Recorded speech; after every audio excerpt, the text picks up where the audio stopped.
Very good. பழக்கம் போல மாப்பிளைய போட்டு கொடுக்க ஆரம்பிச்சிட்டியா?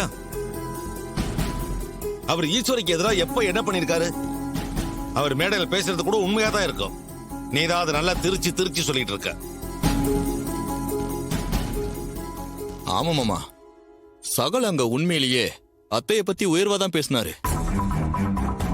அத்தை சின்ன வயசுல பட்ட கஷ்டம், அவங்க படிப்படியா முன்னேறி இந்த இடத்துக்கு வந்தது எல்லாத்தையுமே புகழ்ந்துதான் பேசினாரு. அங்க இருந்தவங்களும் அவர் பேச்ச கேட்டு கைத்தட்டி ரசிச்சாங்க.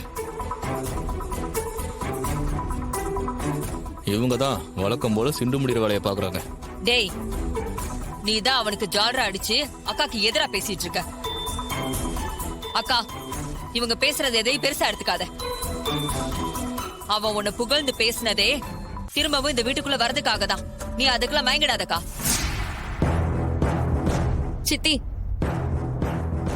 அம்மாவே கோவமா வீட்டுக்கு வந்திருக்காங்க. அவங்கள தனியா இருக்க விடுங்க. அதை விட்டுட்டு அவங்கள தூண்டி விடுற மாதிரி எதுக்கு பேசுறீங்க?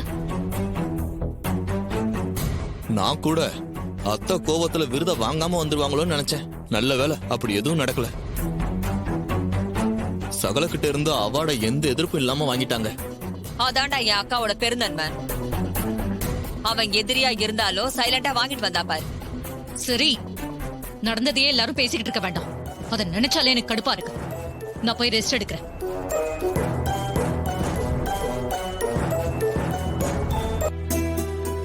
அப்பாடி, அப்பா, எப்படியோ ஃபங்க்ஷன் நல்லபடியா முடிஞ்சது.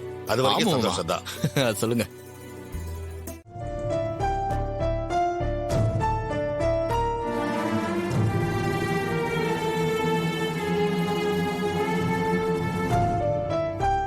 ரேவதி, உங்க அம்மா பேசுறது தப்புதான். அதுக்காக எத்தனை நாளைக்கு இப்படி சோறு தண்ணி இல்லாம வாசல்லையே உட்காந்துருக்க போற? அப்பா சொல்றது கேளுப்பா. தயவு செஞ்சு வீட்டுக்குள்ள வா. முடியாதுப்பா, அம்மா கிட்ட நான் சபதம் போட்டிருக்கேன். இப்ப நீங்க வான்னு சொன்ன உடனே நான் எப்படி உள்ள வர முடியும்? அம்மா என்ன பத்தி என்ன நினைப்பாங்க? சும்மா சவால் விட்டுட்டு இப்ப பின் வாங்கிட்டான்னு சொல்ல மாட்டாங்களா? ஏய், அவங்க அப்படியெல்லாம் நினைக்க மாட்டாங்க ரேவதி. அப்படியே அவங்க ஏதாவது சொன்னாலும் நாங்க சமாதானப்படுத்திக்கிறோம். நீ முதல்ல உள்ள வா. வேண்டாங்க்கா, இப்ப நான் உள்ள வந்தா அது என் புருஷனை அவமானப்படுத்துற மாதிரி. அவரால எதுவும் நிரூபிக்க முடியலன்னு நானே ஒத்துக்கிட்ட மாதிரி ஆயிடும்க்கா. நான் உள்ள வரல.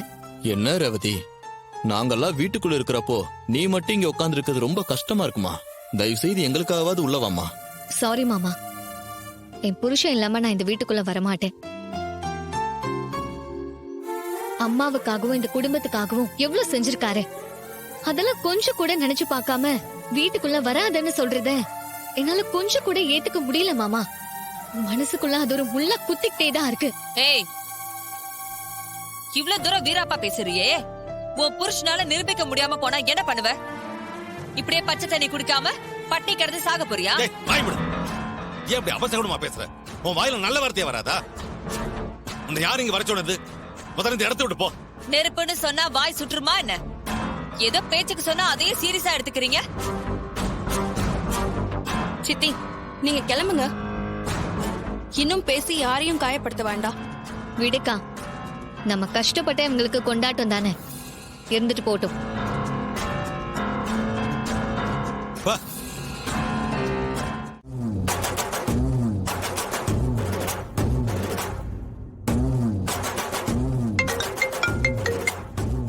சொல்லு சுந்தரா. என்னங்க, இன்னைக்கு வீட்ல என்ன நடந்துச்சு தெரியுமா? ஏன், என்ன நடந்துச்சு?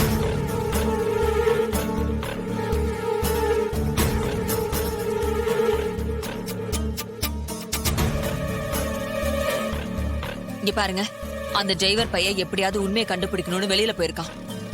அந்த சண்முக பாண்டியால எந்த பிரச்சனையும் வந்துராதுல்ல? இந்த பார் சந்திரா, அவன் இப்ப கோமாவுல இருக்கான். அவன் திடீர்னு எல்லாம் எழுந்திருச்சு வரப்போறது இல்ல. டாக்டர் கிட்ட நல்லா விசாரிச்சுட்டேன். அவன் கோமாவுல இருந்து சுயநினைவுக்கு வர மினிமம் ஒரு 6 மாசமாவது ஆகும்னு சொல்லியிருக்காரு. 6 மாசம் வரைக்கும் நமக்கு எந்த பயமும் இல்லாம நிம்மதியா இருக்கலாம். அதோட இந்த விஷயம் அவனை தவிர வேற யாருக்குமே தெரியாது. அப்படியே அவன் கண் முழிச்சான்னு வை, அவன் யார்ட்டையும் எதுவும் சொல்ல போறது இல்ல. எதுக்கும் கவலைப்படாம தைரியமா இரு.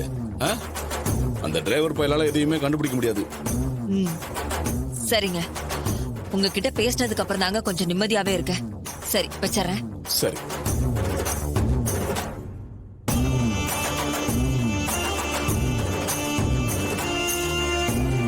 காரு. ஏன் உங்க உயிரை கூட 2-3 தடவை காப்பாத்திருக்காரு. அது மட்டும் இல்ல ரேவதி, சகல வீட்டை விட்டு வெளியே இருந்தப்போ ஒரு ரவுடி கும்பல் நம்மள வீட்டோட கொல்ல பார்த்தாங்க. அப்போ சகல வந்து தானே காப்பாத்தினாரு.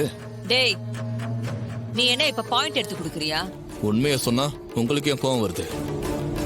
அன்னைக்கு சகல காப்பாத்துனது உங்களையும் சேர்த்துதான். அந்த நன்றியை மறந்துட்டு பேசாதீங்க. இத பாரு ரேவதி, நீ அவனை எவ்வளவு தூரம் நியாயப்படுத்தி பேசினாலும் அவன் செஞ்ச துரோகத்தை என்னால மறக்கவே முடியாது. அவனை இந்த வீட்டை விட்டு விரட்டினாதான் என்னால நிம்மதியாவே இருக்க முடியும். ஹலோ, நீங்க எதுக்கு இங்க நிக்கிறீங்க? அதான் அத்தை போயிட்டாங்களா, போங்க.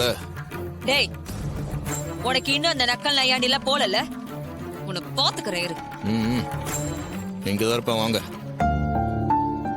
அம்மா, வெளியில ரொம்ப பனியா இருக்கு, ரொம்ப குளிரா இருக்கு. உள்ள வந்து படுமா, வாமா. இல்லப்பா, நான் இங்கே இருக்கேன். சரி, போர்வை தலகாணியாச்சும் நான் எடுத்துட்டு வரேன்.